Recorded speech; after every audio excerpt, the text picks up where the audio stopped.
Hello, and welcome to Module 2 of the Online Educator Development course. Just as individual citizens should not be viewed simply as consumers and taxpayers, it is also true that we should not simply view our students as degree seekers and test takers. The various theories which make up student development provide faculty and staff with a lens through which we can view our students in a more holistic way and facilitate the development of the whole person. In the presentation that follows, I will provide you with a brief overview of the vast and complex field of student development. We will begin by looking at the origins and evolution of the student affairs profession, which is deeply rooted and inextricably linked to student development theory. Then, we will examine several of the foundational theories of student development and discuss their importance relative to student success, student satisfaction, and student retention. It is my hope that by the end of this module, you will have developed an understanding of and appreciation for the role of student development theory in higher education. Welcome to the video lecture on Module 2. This is a brief overview of student development theory. So because student affairs is so connected with student development theory, we will start by looking at the origins and evolution of the student affairs field. So in the late 1800s up until around 1920, student affairs really did not exist the way that we know it today. You had deans of men and you had deans of women, and they served as really mentors, more or less, of male and female students respectively, which we refer to as in loco parentis, in place of the parent.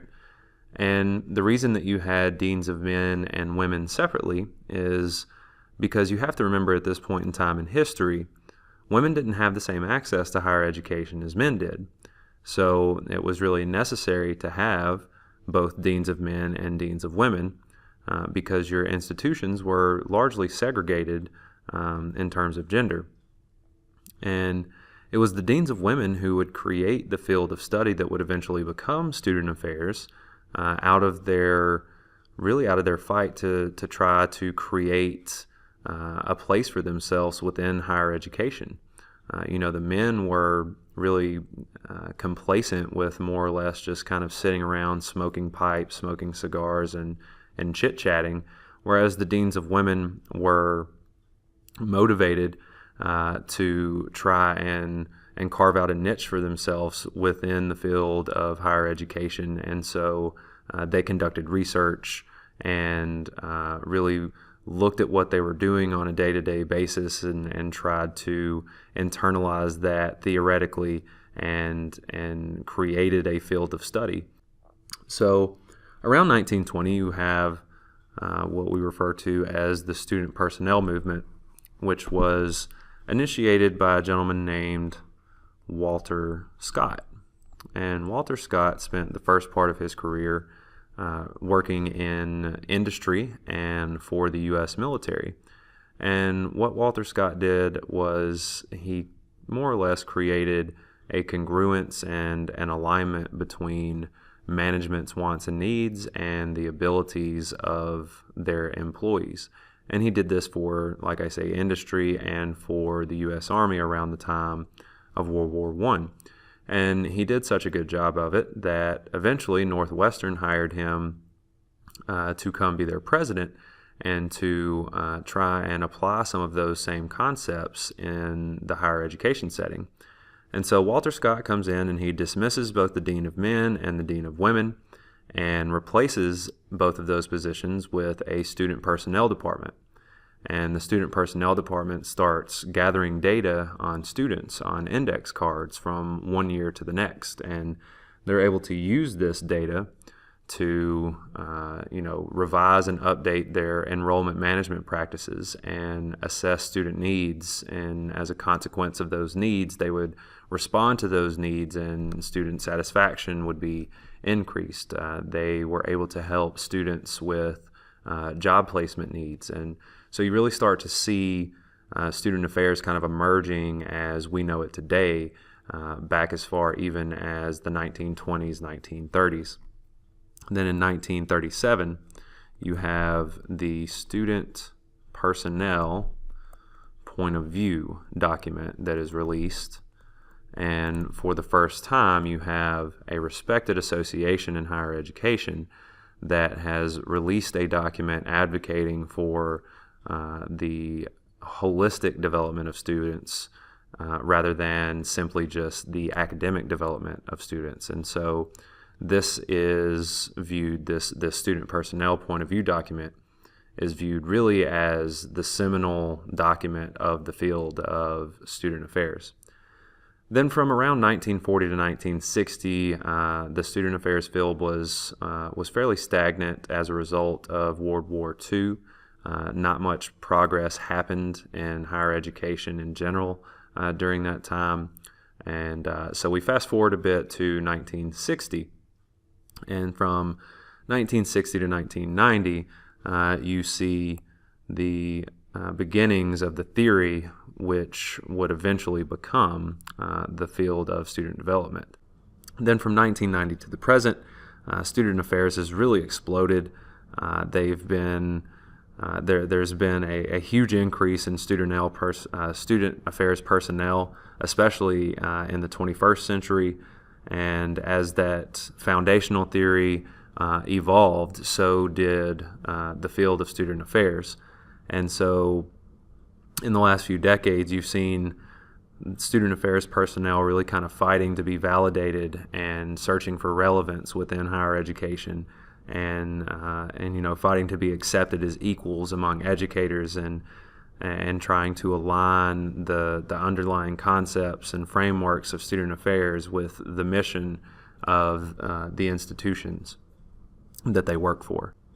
Student development theory should answer four major questions. So the first two kind of go together. You've got what inter and intrapersonal changes occur while the student is in college, and what factors lead to this development. So interpersonal is the interaction between other people, right? So how do we form and navigate relationships with our peers? And the intrapersonal is what sort of changes happen within ourselves. How do we develop our identity? How do we begin to start to answer the question of who am I? And then what aspects of the college environment, both physical college environment and social college environment, encourage or retard this growth? And what I feel to be the largest question is what developmental outcomes should we strive to achieve in college? So really, what is our purpose? Why do we do what we do? Should we be focusing on only the academic and cognitive development of students, or should we be focusing on facilitating students in all areas? And if we should focus on that, then whose job is it to facilitate that development? Is it only those in the Student Success Center? Is it only advisors and counselors and staff members and administration, or is it also a function of the faculty as well? So within student development theory, you have four major domains. You have the psychosocial domain, which deals with that intrapersonal development that we talked about. You have a cognitive domain, which deals with the critical thinking, decision-making, intellectual development side of things.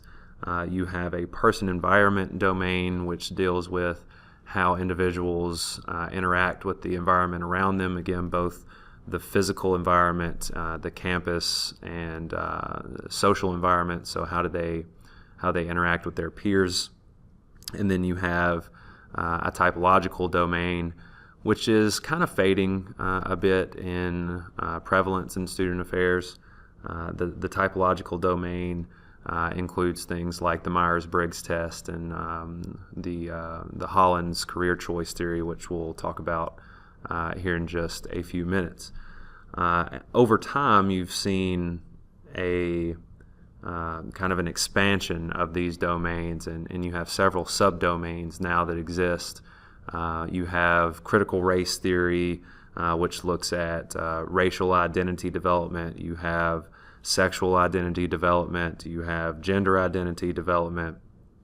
And most recently, you have the emergence of holistic theories, which encompass kind of multiple domains all in one.